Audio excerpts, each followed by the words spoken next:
Я продолжаю считать, что фильм «Сталинград» — прорыв для отечественного кинематографа. В техническом плане. Отличная цветокоррекция и добротная 3D, а вот сам сюжет фильма, как я уже говорил в подкасте, пустой. Почему? Сейчас расскажу.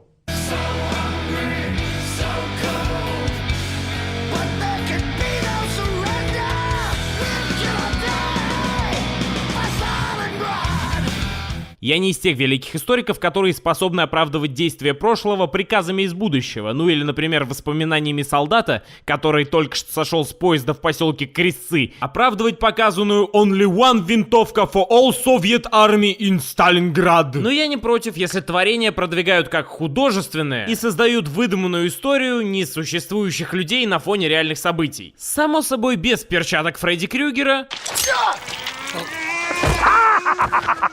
Ну и, конечно, остальной клюквы. Был приятно удивлен, что в новом российском кино о войне нет расстрелов каждые 5 минут, не показана похоть к детям пьяных солдат, ну и нет бесконечно достоверных черенков от лопат. И казалось бы, что может изменить отношение от нейтрального, пустышка с эффектами на фоне исторических событий, к негативному? Федор Бондарчук, я думаю, ты не расстроишься, если я не пойду на твой говнофильм «Сталинград». Я расстроюсь, сходи на него.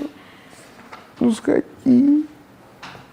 Сережа, сходи на мой фильм.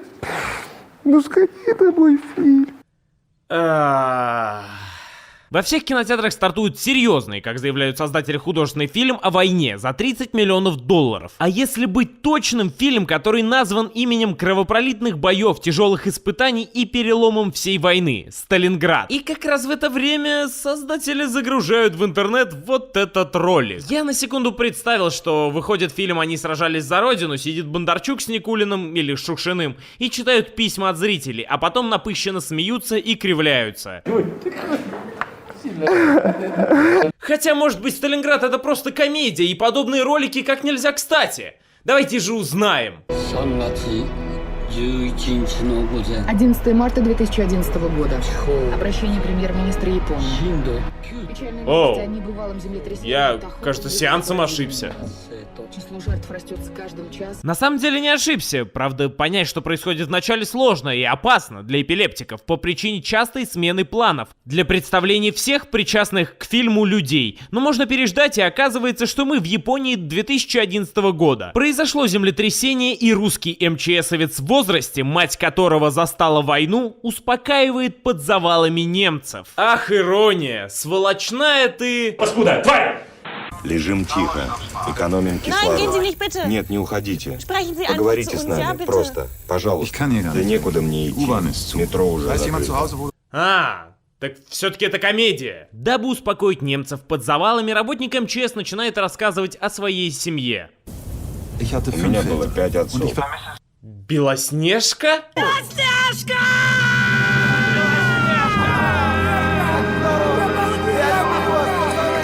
И тут мы погружаемся в рассказ, где присутствуют и добротные хромаки, и впечатляющая атмосфера. Даже масштабность присутствует. Но, к сожалению, эпичные фильмы о войне в прошлом, а мы должны следовать за отрядом разведчиков, которым поручено важное задание — предотвратить подрыв емкостей с воспламеняющейся жидкостью, действия которой мы видели в трейлере. Заранее с берега взрывать емкости советы не захотели, ведь гораздо остросюжетнее, если жизни атакующих и все наступление, а возможно итог войны в целом, зависит от горстки разведчиков. Ну что же, остается надеяться на их профессионализм.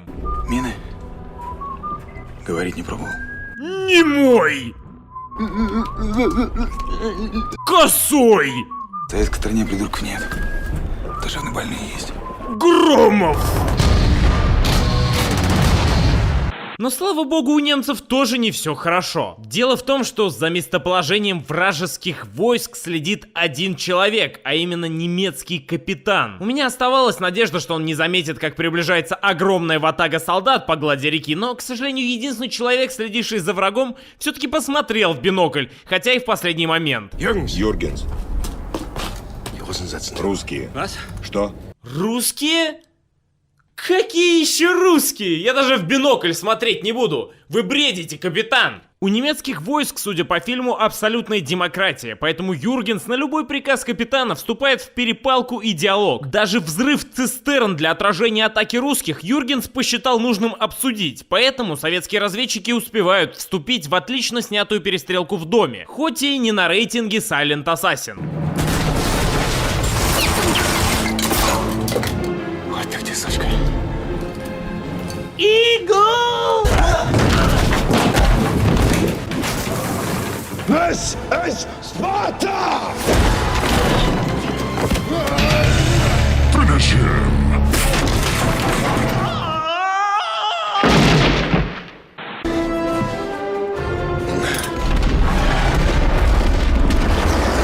Никита Сергеевич, ваше мнение? Это был паучок! Христом Богом клянусь! И советские солдаты вступают в неравный бой с горящим топливом и свинцом немцев, которые удачно расположили пулеметное гнездо. Несмотря на то, что эта сцена производит впечатление, нельзя позволять себе думать. Ведь если начнете думать, появится вопрос. И не один. Какие еще цистерны на берегу? Какой еще запас топлива для немецкой армии? Какой из Гитлера художник? Именно в данный момент фильм теряет какую-либо связь с реальностью и полностью становится выдумкой. Благо создатели не кричали на каждом углу про достоверность. Но вопрос, зачем государство выдает деньги на фантазии, когда можно показать много реальных событий, остается открытым. Почему не рассказать про то, что в первый день бомбардировки было уничтожено 80% зданий города? Хочется добавить огонька? Окей, почему не показать, как немцы использовали зажигательные бомбы, и что они стали причиной взрыва цистерн с нефтью на вокзале? Никакой не прибрежный запас топлива немецкой армии, а просто поезд с составом, нефть из которого вылилась на улицы города и в бонус воспламенила Волгу. Огнем был окружен командир части вместе со своими солдатами. Все думали, что он погиб, и, в общем, много интересных историй. Но, демонстрируя реальность, видимо, нельзя показать горящих живьем солдат, которые по тупости командования Советов полезли на штурм берега, на котором по тупости командования нацистов расположили запас топлива. Ну да ладно, в Сталинграде не решалась никакая судьба, и солдатов было как грязи. Наступление захлебывается, а если быть точным, загорается, и остаются лишь разведчики, как я понимаю, в доме Павлова, альтернативной вселенной Бондарчука. В этом самом доме главный герой капитан Громов находит люстру нацистов, а именно подвешенного и нетронутого советского радиста, вместе с наряженной нетронутой советской рацией. В фильмах, снятых на государственные деньги, нацисты то шоколадки дарят, то подвешивают живыми вместо люстр. Как полегло больше 20 миллионов, непонятно. Как ж тебя, офицер, фрицы подвесили, как... Я 3 суток не спал. Да ты переправу просрал, паскуда! Из-за тебя дивизию заживо сожгли, огневой поддержки ни хрена не было! Ах да, ведь переправу с солдатами сожгли, потому что огневой поддержки не было, а не потому что разведчик Громов не справился со стареющим немецким капитаном в рукопашном бою. Мало того, что радиста берут к себе в команду, так еще в доме, который был захвачен нацистами и в который зашли разведчики, обнаруживаются резервы. Командир орудия, жительница дома Катя, старшина Краснов и матрос. Солдатам необходимо удержать дом, иначе немцы сожгут переправу. Матрос хочет найти свою часть и воевать в доме не хочет. Но в любой непонятной ситуации говори... Расстрелять. Правильно, правильно, блядь. It's a beautiful world. Патронов и людей много. Почему бы не тратить? Там же мы узнаем историю Кати, которая после разрушения 80% Сталинграда в ходе бомбардировок продолжала жить на 2-м этаже своего дома, в котором немцы так и не смогли выбить стекла. Это, наверное, от того, что в Сталинграде снайперов не было. И все могли свободно разгуливать по улицам. И без разницы, важный ли ты офицер немецкой армии или обычный солдат. Вы на этой войне забыли о наших корнях и истоках. Древние германцы, например, приносили жертвы своим богам перед боем. Да какого черта русские славят Перуна, мы даже в жертву никого не можем принести. Такими темпами мы проиграем войну. На роль жертвы выбирают женщину и ребенка еврейского вида. Остальных не трогают, но и шоколад не выдают. Кроме евреев, само собой, сжигать никого не могут, и нехватку жертв восполняют зрелищностью. Целый автобус подготавливают для казни. Да и к тому же вытаскивают огнеметчика. Видимо, просто облить бензином это недостаточно зрелищно. И в слоумо показать нельзя. За мучениями не смог наблюдать Громов. Он выхватывает винтовку и вместо того, чтобы убить высокопоставленного офицера, стреляет в женщину с ребенком, а потом и в огнеметчика.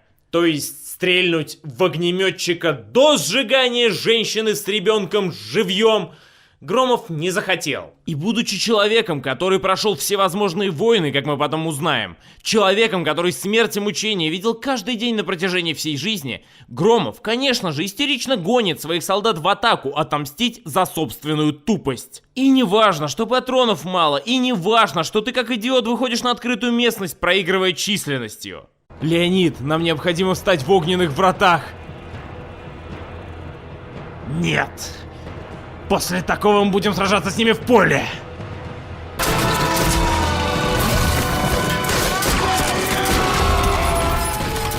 This is Sparta! What a story, Mark. Несмотря на абсолютную бессмысленность схватки, сама схватка сделана неплохо, до тех пор, пока все действия персонажей не ушли в слоумо. Стрельба — слоумо. Прыжок — слоумо, падение — слоумо, удар — слоумо, крик «Мина!» — слоумо, пыль — слоумо, отступление — слоумо, изнасилование русской девушки, которую нацистский капитан подкармливал несколько дней и которая похожа на жену капитана, а значит вроде как не измена — слоумо.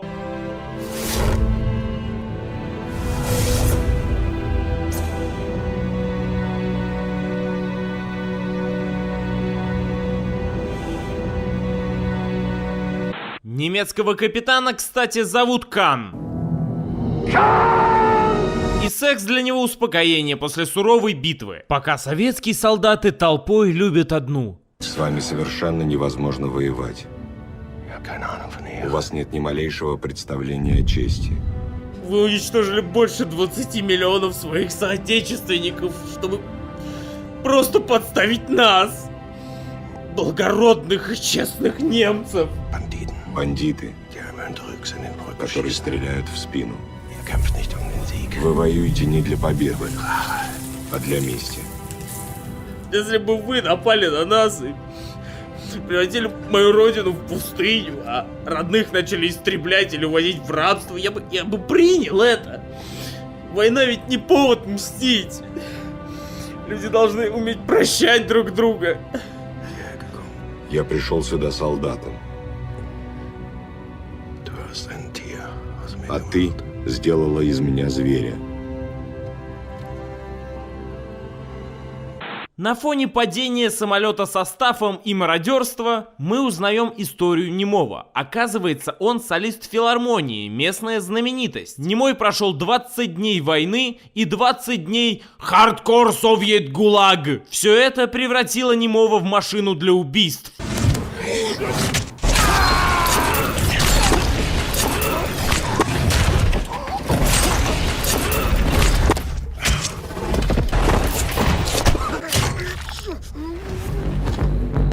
Battlefield 4. Сталинград. А восхищение Катенькой продолжается. В отличие от немца, ее никто не насилует, но каждый старается ощутить хоть немножко женского тепла. При этом совмещая приятное с полезным. Клади его. Стой! Уложи. Ты что сделал, придурок? Убил солдата, идущего за водой. Он фашист, а не солдат. Даже звери не жрут друг друга на водопое! Какие будут приказы по деревне? Загоните всех в сарай и сожгите живьем. А, нет, стойте! Вон тот ребенок пьет. Его не сжигайте. Даже звери не жрут друг друга на водопое.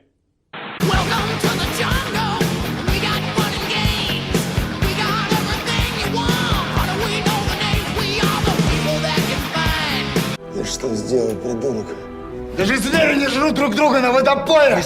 За спорами, а точнее за криками о правильности или неправильности убийства противника, капитан, прошедший огромное количество войн и видевший котлы 41-го, уничтожение Сталинграда в 42-м, остается недоволен убийством нациста, поэтому бросается на снайперов, но их разнимает единый немецкий пулемет.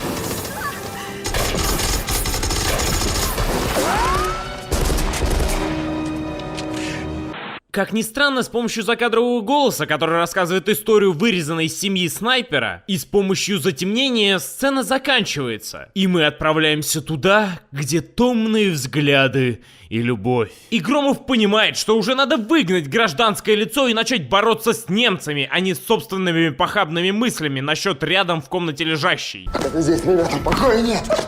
Они теперь не за родину, за Сталина, они теперь за тебя воюют. Я одного не пойму. Вы что, все детдомовские? Вы все без родных и близких? С чего вдруг все забыли, за что они воюют, и начали воевать за Катю? Пока ты здесь, ребятам покоя нет. Они теперь не за родину, за Сталина или даже за Катю. Они теперь за тебя воюют. Убирайся отсюда. Пожалуйста. Далее выясняется, что родину убить нельзя, а вот Катю можно. Но тема заминается новостью о том, что у Кати день рождения. Сообщить остальным Громов не успевает, ведь на его пути встает радист Висюлька. Так. Отстань от нее, капитан. Это не твоя баба, ты понял? Ты понял меня? Сталинград. Сага. Рассвет. На другой стороне баррикад тоже не война, там тоже любовь. Кан ищет Машу среди народа, которые хотят увести в светлое европейское будущее. Let's go. I wake up to a little bit of drool on my pillow, feel like it's gonna be a bad day. Yeah, I'm tired of shit, and the coffee ain't hit yet, damn, ain't that great. I don't wanna go to work, cause my boss is a jerk. Знаете, когда смотришь этот фильм первый раз в 3D в кинотеатре, ты как-то терпишь эти моменты. А когда ты смотришь третий раз подряд после... Господи, Сталинград! Сталинград! Удивительно, но повторные просмотры «Спасения рядового Райана» или «Брестской крепости» не вызывают подобных чувств. Да закончись ты уже! Тем временем немцы начинают бомбить переправу и складируют все боеприпасы в одном месте. Радист, который и артиллерист, который и люстра, который и тютя, предлагает стрельнуть из пушки буквой «Г», чтобы прекратить немецкие бесчинства. Я готов. Правда, снаряд-то у меня один.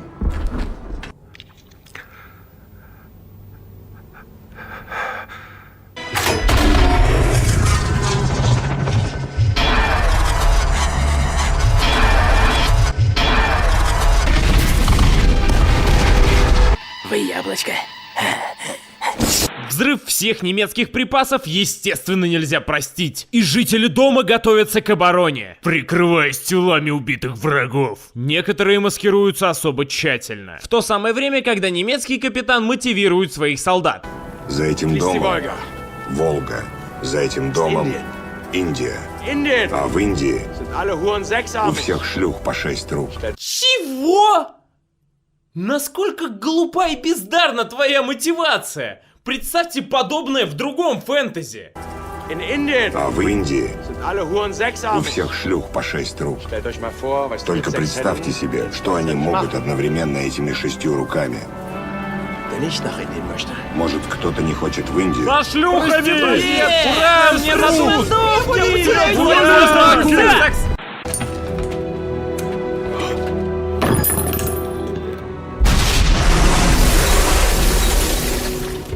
Scheint es keine Überlebenden zu geben. Kontrolliert die oberen Stockwerke.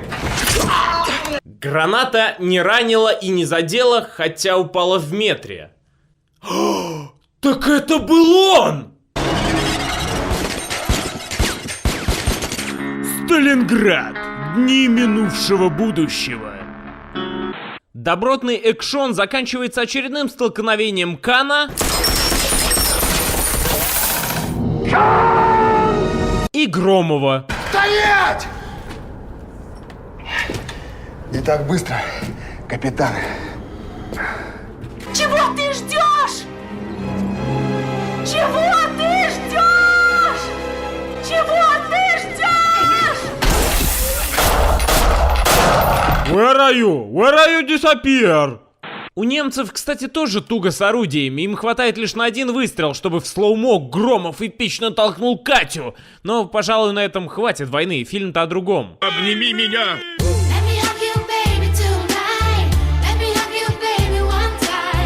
Ну а под вечер ребята решают справить Катин день рождения в слоумо. Подарок достают с трудом, да и с общим наплевательством на приказы, ну а второй подарок в виде немого садится за пианино.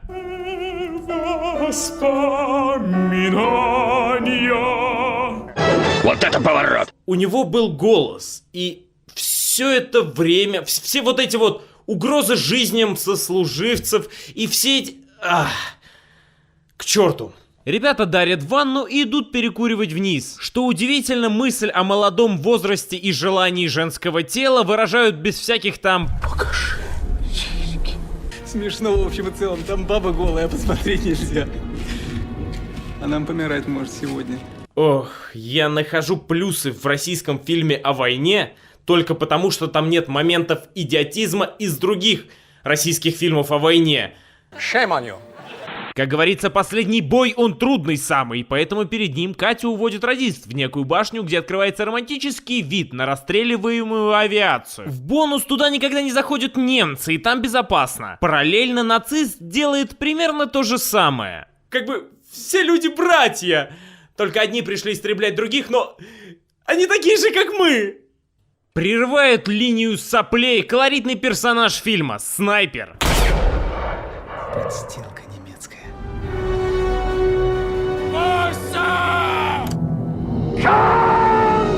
Вы заметили, что в этом фильме или нет снайперов у немцев, или снайперы стреляют по женщинам и детям у русских? Почему в этом фильме снайпер даже не пытается стрелять по офицерам? Фу.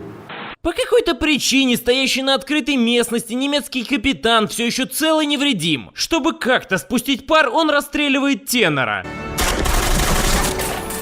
А затем берет его в плен. А что, так можно было? Сталинград. Жизнь и судьба Конора Маклауда. Пуленепробиваемого сразу ведут к полковнику, который всем командует. Удивительно, что не к Гитлеру в кабинет. Итог очевиден. У меня для вас подарок. Что? У меня для вас подарок. От русской девушки. Это от Матильда.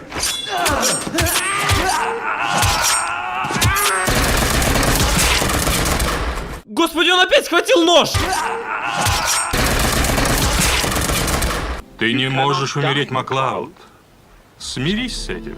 Но потеря офицера уже ничего не изменила, ведь к городу подкатили немецкие танки и пехота. И я наконец-то вспомнил, что мы смотрим фильм «Сталинград». Но вспомнил ненадолго, ведь вновь вступает любовная линия. Наконец, почти спустя 2 часа, возможно, произойдет какое-то развитие. И все не закончится обычными поглядываниями. Вот увидел тебя и сразу понял, что люблю. Я тебя тоже люблю. Правда? Правда.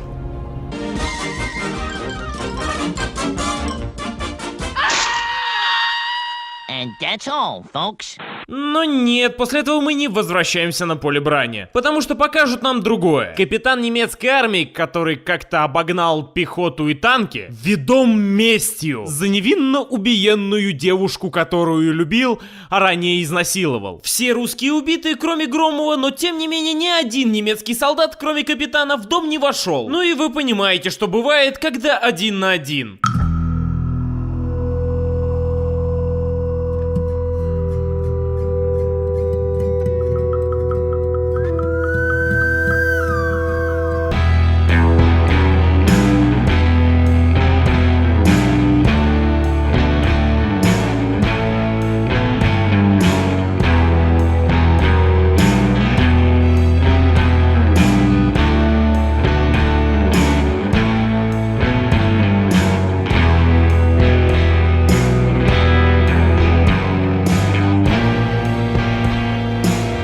Врача! Зовите врача! Прибегает дезертир Тютя, который вызывает огонь на себя. Оказывается, артиллерия была доступна, и теоретически можно было накрыть и штаб немцев, и подкатывающие танки, и пехоту. Но согласитесь, так было бы не драматичнее, а логичнее. Поэтому... Дом, дайте огонь сейчас! Понял вас, командир. Все понял. Прощайте, ребята.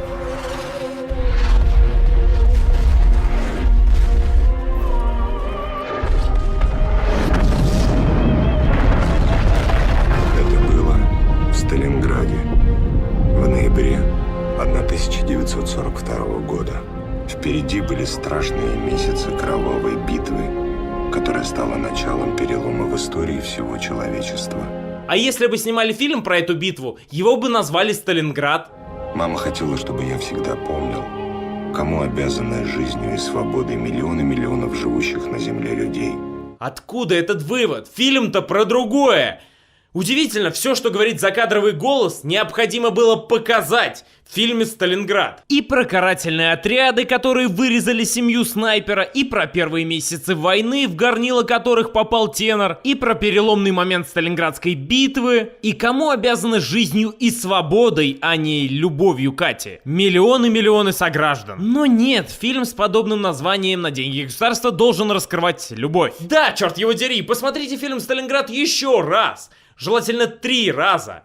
Какую любовь раскрыл фильм «Сталинград»? Немецкую? Изнасиловал деваху, ее начали презирать окружающие, и ей пришлось идти за немцем. И умереть в слоумо. Русскую? Толпа мужиков любит Катю. Она сказала, что очень сильно вас любит. Только тут нет никакого развития. Они вначале строили ей глазки, обнимались, а в конце она сказала радисту, что любит его. А радист капитану сказал, что Катя любит... капитана. И все. Никакой любви по сути не раскрыли. Ну, кроме посиделок в башне и зачатия ребенка, когда братьев по оружию убивали. Да и та любовь была за кадром, и я лишь предполагаю. Еще мама говорила, что я счастливый, потому что похож на них всех. И что я такой счастливый, потому что благодаря моим отцам и отцам моих соотечественников я совсем не знаю, что такое война. Ах, ну да, в Чечне была контртеррористическая операция. Если в кинотеатре я наблюдал за хорошим 3D и пропускал нелепости, что нормально, когда смотришь фильм а-ля «Трансформеры», то, посмотрев «Дома 3», господи боже, раза, без воздействия факторов пыли в глаза, показалось, что фильм не просто пустой. Он создал пустую дыру и засосал туда бюджеты, актеров и богатейшую тему для реализации. А вернул фильм, который назвали «Сталинград». Фильм, который можно было посмотреть в кинотеатре, если вам было интересно, что наши сняли на поприще «Трансформеров». Да, фильм не настолько плох, как предыдущие опусы о войне. Но почему государство выделяет деньги на фильм о эффектах, который скрывается в фильме о любви, выдавая себя за фильм про войну? Основной плюс отечественных трансформеров на фоне войны в том, что они не так плохи, как предыдущие фильмы, снятые на государственные деньги на тему войны. До повторного просмотра мне это казалось плюсом. When